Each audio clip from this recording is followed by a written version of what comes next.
sobre o medo. O medo pode ser descrito de muitas formas diferentes, pode ser referenciado por muitas palavras diferentes, como por exemplo, alarme, acovardamento, angústia, ansiedade, apavoramento, apreensão, assombro, aversão, covardia, desassossego, enlouquecimento, fobia, horror, inquietação, inquietude, pânico, pavor, pusilanimidade, receio, repulsa, sobressalto, susto, temor, terror, tremor, etc. Ele costuma se manifestar no corpo através de sensações como dor de barriga chegando à desenteria e imobilização, travamento perna, mente, garganta tremedeira, calafrios, suor. Provoca mudanças no metabolismo, que deveriam se manifestar inicialmente em situações de emergência, como o estado de alerta para uma defesa. O estado de alerta, que deveria ser uma reação natural fisiológica para situações de perigo, acaba sendo utilizado para as oscilações da mente, para as ilusões. Passamos o tempo todo acionando os mais diversos tipos de alerta: alerta demissão, alerta falha, alerta perfeição, alerta traição. O que acontece, quando nos mantemos frequentemente nesse estado de alerta, é que acabamos por gerar uma tensão que, com o tempo, se transforma em estresse. O medo causa sentimentos de opressão, depressão, tristeza, infelicidade, embotamento, dor e sofrimento. Esta dor é uma dor psicológica, trazida pelas sensações de perda, exposição, erro, inferioridade, humilhação, vergonha. Por medo, mentimos, fingimos, dissimulamos, falseamos, inventamos, criamos desculpas, explicações, justificativas, não somos fortes, não temos a coragem e a ousadia de aceitarmos nossos erros, nossos limites, nossas imperfeições. Estamos sempre atrás da aceitação dos outros. Pode parecer um paradoxo, mas, quando estamos com medo de alguém, provavelmente este alguém também está com medo de nós. Na verdade, somos todos iguais, temos, em maior ou menor intensidade, os mesmos problemas. Como antídotos para neutralizar o medo, temos a coragem, a ousadia, a força, a verdade, a simplicidade, a sinceridade, a humildade, mas, acima de tudo, a consciência e o amor. Todo desejo traz consigo um medo. Quando desejamos um emprego, uma promoção, surge, com este desejo, o medo de não conseguirmos realizá-lo. A mente começa a criar situações mirabolantes, um turbilhão de ideias se apodera de nós. O desejo de se possuir alguma coisa traz consigo o medo de não conseguir possuí-la, traz consigo a repulsa pelo oposto, que é o desejo de que o oposto não aconteça. A repulsa esconde uma série de medos. Medo é o movimento fantasioso que a mente faz, na tentativa de repelir, de impedir que um acontecimento indesejável do passado ocorra novamente no futuro. Esta repulsão acaba por reforçar a lembrança da dor. É o apego à dor, apego à ideia da dor, da punição, da vergonha, da humilhação. Tal repulsão é o desejo, a expectativa, a ansiedade, de que estas coisas não se repitam. Tal repulsão é o desespero para evitar que venhamos a sentir dor, que venhamos a sofrer. É o apego ao pior, ao ruim. O medo nasce da comparação entre nossas ações e nossos conceitos, padrões e valores, ou das comparações que fazemos entre nós e as outras pessoas, o que, na realidade, também acaba por se remeter a nossos padrões, conceitos, valores, aos nossos julgamentos. O medo nasce da competição por prazer, status, poder, aceitação, sucesso, fama, riqueza. Queremos ser sempre melhores que os outros, estar acima dos outros, ter mais do que os outros. Como consequência, o medo se desencadeia, medo de termos menos dos outros, de ser menos dos outros. O medo nos leva a fazer sempre as mesmas coisas, as coisas que já conhecemos, pois o que é conhecido é seguro. Assim, criamos rotinas, hábitos, crenças, dogmas. Mas, depois de algum tempo, somos tomados pelo tédio. Por estarmos bloqueados pelo medo, por estarmos cegos, não nos abrimos ao presente, ao desconhecido, ao verdadeiramente novo. Tudo que é novo, inexplorado, gera medo. O medo embota a mente. Impede-nos de agirmos de forma correta, de forma reta, impede-nos de pensarmos com clareza e retidão, impede-nos de falarmos diretamente, e nos leva à mentira e à falsidade. Com medo não podemos ser retos. Um mestre escreveu em seu diário: o medo faz a mente fenecer, distorce os pensamentos, leva a todo tipo de teoria de extraordinária sagacidade e sutileza, a superstições absurdas, a dogmas e crenças. O medo se intensifica conforme o tamanho e a quantidade de situações de sofrimento vivenciadas. Por isso, conforme a idade avança, vamos ficando cada vez mais defensivos. A mente vai ficando mais carregada de mecanismos de reação e de defesa, e por conseguinte, mais embotada. Mas, talvez, esse medo do novo, do desconhecido, não passe da falta de fé. A impossibilidade de se controlar uma situação gera medo. Quando acreditamos que controlamos as coisas, que dominamos os fatos, temos uma confortável sensação de segurança. Mas não podemos controlar algo que não conhecemos e, por esta razão, somos tomados pela sensação de medo, de impotência. Esta necessidade de controlar as coisas também está associada à autoimportância, ao medo da exposição, à insegurança, ao receio de que nossas máscaras caiam. Talvez o medo do novo, do desconhecido, não exista. Talvez o que exista seja apenas o apego às coisas conhecidas e o receio de perdê-las, pois o que é conhecido, por mais sofrimento que traga, nos parece seguro. Dizemos que queremos mudar, que queremos parar de sofrer, que queremos ser felizes. Mas não permitimos mudanças, tememos mudanças, resistimos a mudanças, externas e internas. Essas resistências são um reflexo de nossos temores internos para lidar com as mudanças. Podemos medir nosso medo pelo grau de nossas resistências.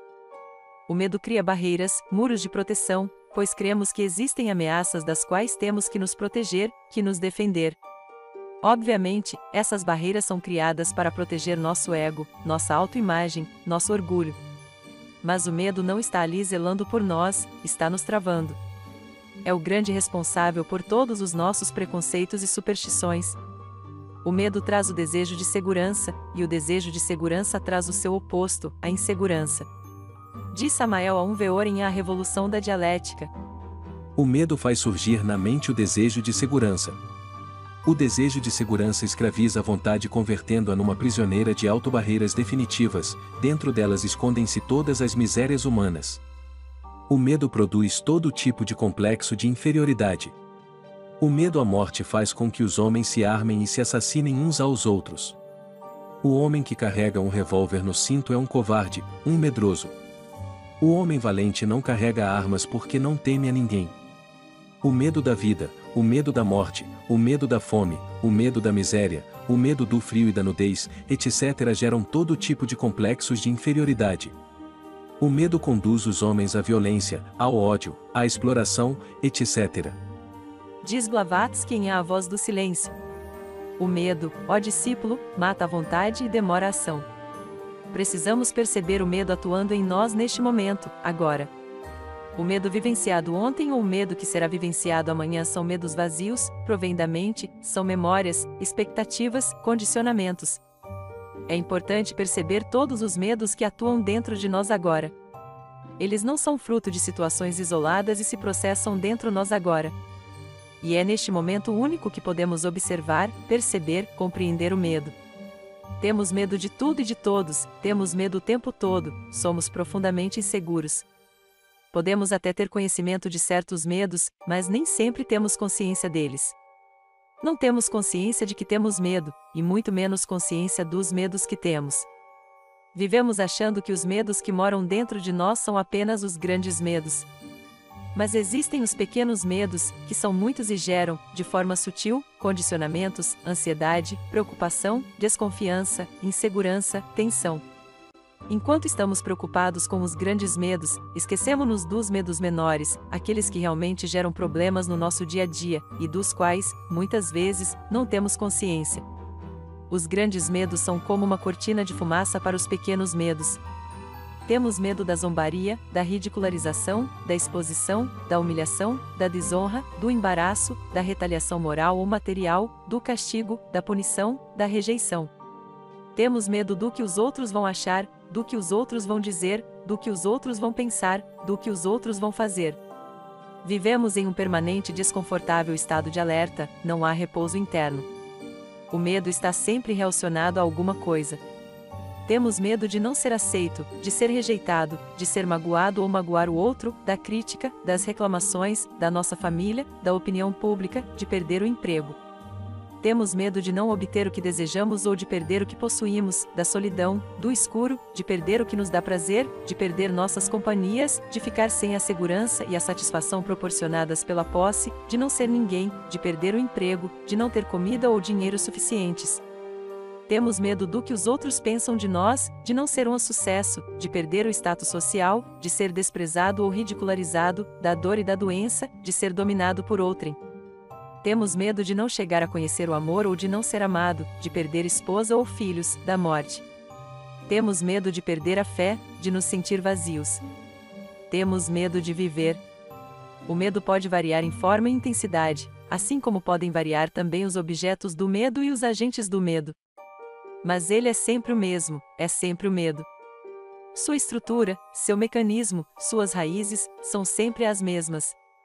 Preocupar-se com os objetos, os agentes, a forma, a intensidade e os detalhes do medo é fuga. Precisamos analisar nossos medos, precisamos parar de fugir, de repudiar. Precisamos parar de atribuir nossos medos a outras coisas, só porque não suportamos ver ou ouvir alguma verdade, realidade. Acreditamos que temos medo do chefe, quando, na realidade, temos medo de perder o emprego, da humilhação, da repressão, da reclamação, do constrangimento, da retaliação, do castigo, da punição, da perda do status, de cair no conceito alheio. Temos medo de receber rótulos que julgamos negativos, de ouvir que não somos competentes, comprometidos, sérios, responsáveis. Acreditamos que temos medo da mulher, quando, na realidade, temos medo do abandono, da solidão, de ser acusado de egoísta, maldoso, estúpido, mal agradecido. Temos medo de ouvir reclamações, temos verdadeira repulsa a reclamações. Estes episódios funcionam como agentes do medo, uma vez que são capazes de criar situações onde o medo pode estar presente. Só esta possibilidade já nos dá medo. Precisamos olhar para os nossos medos sem ideias, conceitos, preconceitos, dogmas.